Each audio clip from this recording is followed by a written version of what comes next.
যারা হুটহাট বাইরে যেতে পারেন না কিংবা ফালুদা খেতে মন চায় অনেক ঝামেলার কারণে বাসায়ও বানান না তাদের জন্য আমার আজকের এই সহজ রেসিপি। আসসালামু আলাইকুম, welcome to my channel food corner BD. আজকে শেয়ার করব সম্পূর্ণ ঘরোয়া পদ্ধতিতে কিভাবে সবচেয়ে মজাদার করে ফালুদা বানানো যায়। আর এই ফালুদাটা খেতে কিন্তু অসম্ভব মজার হয়। এভাবে একবার বানিয়ে খেলে আপনি আর রেস্টুরেন্টে কখনোই ফালুদা খেতে যাবেন না। তো চলুন ফালুদাটা বানিয়ে নিই। ফালুদাতে যেহেতু নুডলস আর সাবুদানা ব্যবহার করা হয়, তো আমি আগে থেকেই 1/4 কাপ নুডলস সিদ্ধ করে রেখেছি। আর কোকোলা নুডলসটা নিয়েছি আজকে ফালুদার জন্য, এবং 2 টেবিল চামচ সাবুদানা পানিতে ভিজিয়ে রেখে কিছুক্ষণের জন্য সিদ্ধ করে রেখেছি। যেহেতু ভিডিওটা বড় হয়ে যাবে তাই ওইগুলো সিদ্ধ করা আর দেখালাম না। এখন সাবুদানা সিদ্ধ করে রাখা পানির থেকে 5 টেবিল চামচ পানি আমি একটা পাতিলে নিয়ে নিয়েছি। চাইলে কিন্তু নর্মাল পানিও দিতে পারেন, তবে সাবুদানা সিদ্ধ করা পানিটা একটু আঠালো টাইপের হয়েছে, তাই আমি এখানে এটাই ব্যবহার করছি যেহেতু জেলি বানাবো। তো জেলি বানানোর জন্য আমি আগার আগার পাউডার দিয়ে দিয়েছি 5 টেবিল চামচ পানির মধ্যে, হাফ চা চামচের মতো আগার আগার দিয়ে একটু জাল করে নিচ্ছি। আর আমি হলুদ কালারের জেলিটা আজকে বানাবো, আপনারা চাইলে 2-3 কালার মিলিয়ে বানাতে পারেন, তবে আমি আজকে এক কালার দিয়েই দেখাচ্ছি। কালারটা মিশিয়ে আমি 2 চা চামচ পরিমাণ চিনি দিয়ে দিব, যাতে করে জেলিটা খেতে একটু মিষ্টি হয়। আর এই আগার আগার পাউডারটা কিন্তু আপনারা যে কোনো বড় মুদির দোকানে পেয়ে যাবেন, অথবা কেকের সরঞ্জাম সেল করে এমন কোনো দোকানে খোঁজ করলেই পেয়ে যাবেন। তো একটু জাল দিয়ে নিয়ে এখন আমি এটা নামিয়ে রাখবো, একটা বাটিতে ঢেলে ফ্রিজে রেখে দিব, যাতে করে একদম জেলির মতো শক্ত হয়ে যায়। এখন আমি একটা পাতিলে 1/2 লিটার দুধ নিয়ে চুলাতে বসিয়ে দিলাম।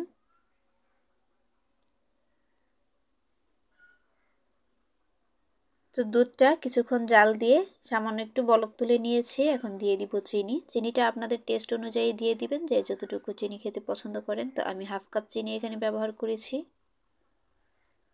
চিনিটা দিয়ে চুলার আঁচটা কমিয়ে চুলাতে বসিয়ে রাখবো দুধটা ঘন হওয়া পর্যন্ত। এদিকে আমি ফলগুলো কেটে রাখছি ফালুদাটা বানানোর জন্য।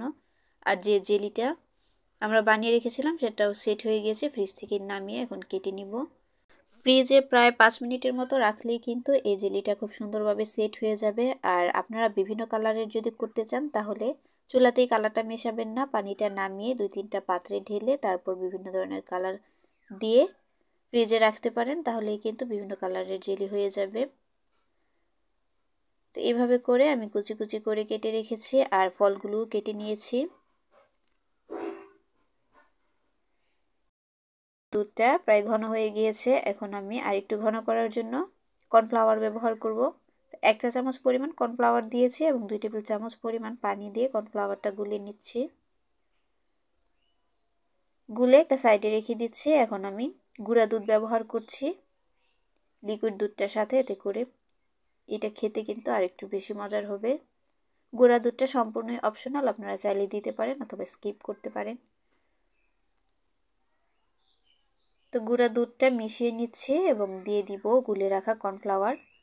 তো কর্নফ্লাওয়ারটা অনেক বেশি পরিমাণে দিয়ে ঘন করে ফেলা যাবে না, দুধটাকে একটু লিকুইড টাইপে রাখতে হবে। তো কর্নফ্লাওয়ারটা দিয়ে নেড়ে ছেড়ে আমি চুলা থেকে নামিয়ে নিব, হালকা একটু ঘন হবে শুধুমাত্র।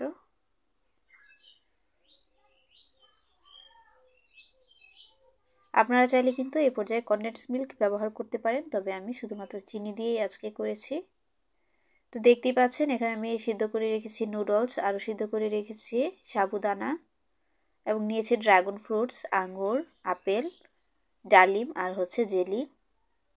কলা সহ বিভিন্ন ধরনের ফল ব্যবহার করতে পারেন। আমি যেগুলো ব্যবহার করেছি সেম এগুলোই যে ব্যবহার করতে হবে এমন কোনো কথা নেই, আপনারা আপনাদের পছন্দ মতো যে কোনো ফল ব্যবহার করতে পারেন। এখানে আমি একটা পাত্রে ঠান্ডা করে রাখা ঘন দুধটা ঢেলে দিয়েছি এবং দিয়ে দিচ্ছি সাবুদানা। যেহেতু সেদ্ধ করা তাই একটু দলা পেকে আছে, দিয়ে একটা স্প্যাচুলার সাহায্যে নেড়ে চেড়ে দুধের সাথে ভালোভাবে মিশিয়ে দিব। তারপর এখানে নুডলসটাও দিয়ে দিব, দিয়ে দুধের সাথে আবারও ভালোভাবে মিশিয়ে নিব। এখন কেটে রাখা ফলগুলো দিয়ে দিচ্ছি একে একে। আপেলটা আগে থেকে ছিলে কেটে রেখেছিলাম, তার জন্য একটু কালচে কালার হয়ে গিয়েছে। ড্রাগন ছাড়া অন্যান্য ফলগুলো দিয়ে দিচ্ছি, ড্রাগনটা পরে ব্যবহার করব, নয়তো বা পুরো ফালুদাটাই একদম লালচে কালার হয়ে যাবে। তো সবগুলো ফল মিশিয়ে নেওয়ার পর আমি উপরে একটা একটা করে ড্রাগন ফ্রুটস দিয়ে দিচ্ছি, এতে করে দেখতে যেমন সুন্দর লাগবে আর ফালুদাটাও লাল হয়ে যাবে না। আর উপর থেকে কিছু জেলিও দিয়ে দিচ্ছি। তো দেখতেই পাচ্ছেন মাশাআল্লাহ ফালুদাটা কতটা কালারফুল হয়েছে, আর দেখতে যতটা না সুন্দর লাগছে খেতে কিন্তু তার চেয়ে বেশি মজার। একবার বাসায় এভাবে ট্রাই করে দেখবেন, আশা করি আপনি আর রেস্টুরেন্টে খেতে যাবেন না।